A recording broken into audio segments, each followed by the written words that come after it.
Welcome back to the Gridiron Expert. Every year there are a handful of teams that just come out of nowhere. A handful of teams that greatly exceed their preseason expectations. Last year it could have been teams like TCU or Kansas State. The year before, you could make a case that it was a team like Cincinnati, Arkansas, Baylor. Teams that in the preseason, no one's expecting to do that well, but by the end of the year, they are maybe challenging for a conference title. Maybe they're challenging for a playoff spot.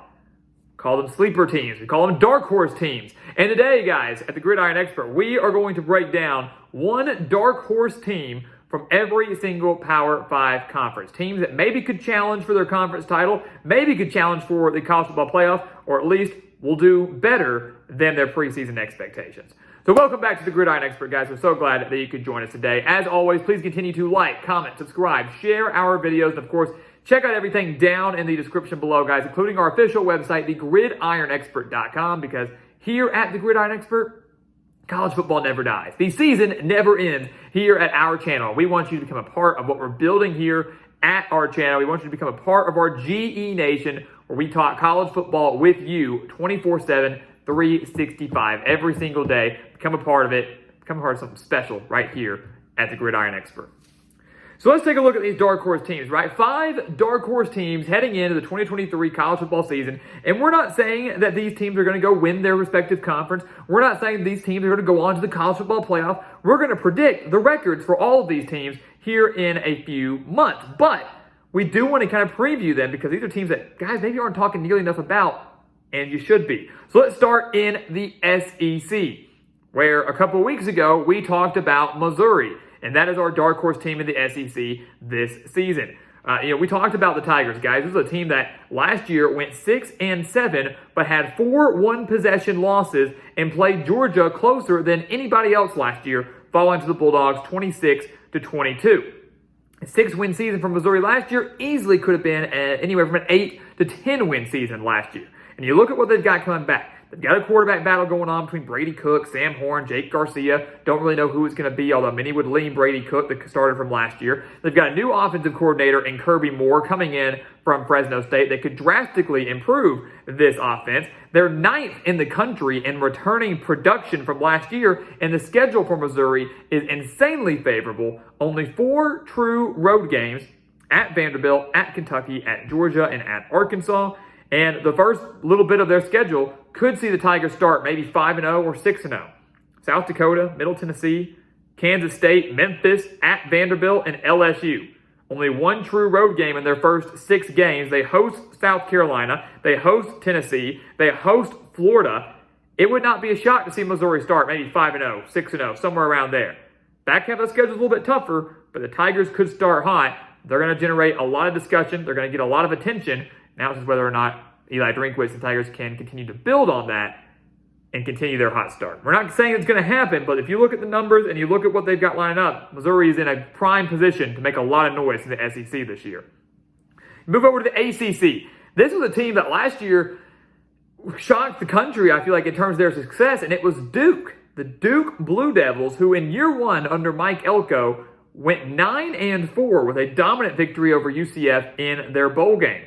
Well, now, no one is sleeping on the Blue Devils. No one can afford to overlook them. They are no longer just a basketball school. This is a team that now, heading into 2023, ranks 33rd in the country in returning production, returning 71% of their production from last year. That includes 9th in the country in offensive production, with their quarterback and leading rusher, Riley Leonard, returning for another year with the Blue Devils.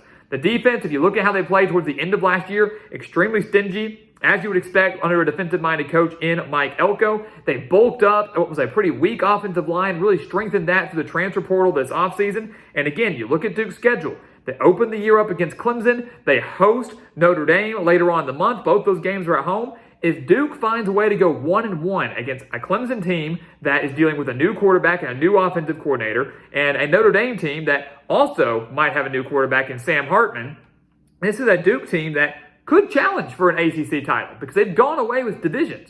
They're just taking the top 2 teams.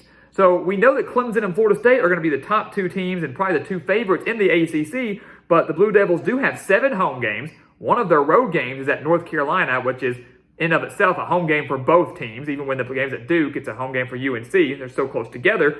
The schedule is so favorable for Mike Elko and the Blue Devils that I'm telling you, if they split that series between Clemson and Notre Dame, they could be a team to watch out for in the ACC this year. Do not sleep on Duke in football, believe it or not. Going over to the Big 12.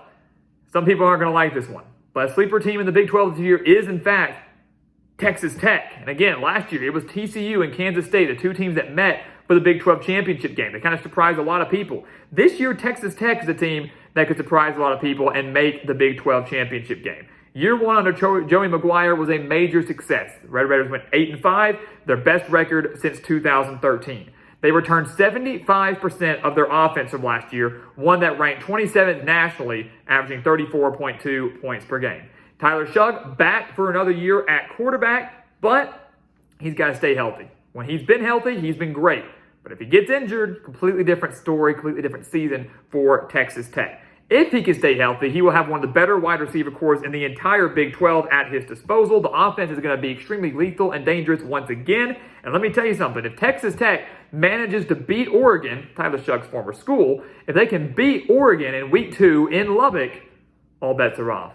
I expect the Red Raiders to be a preseason top 25 team. If not, they're going to be right on the outside looking in. They beat Oregon in Week 2. They skyrocket in the rankings.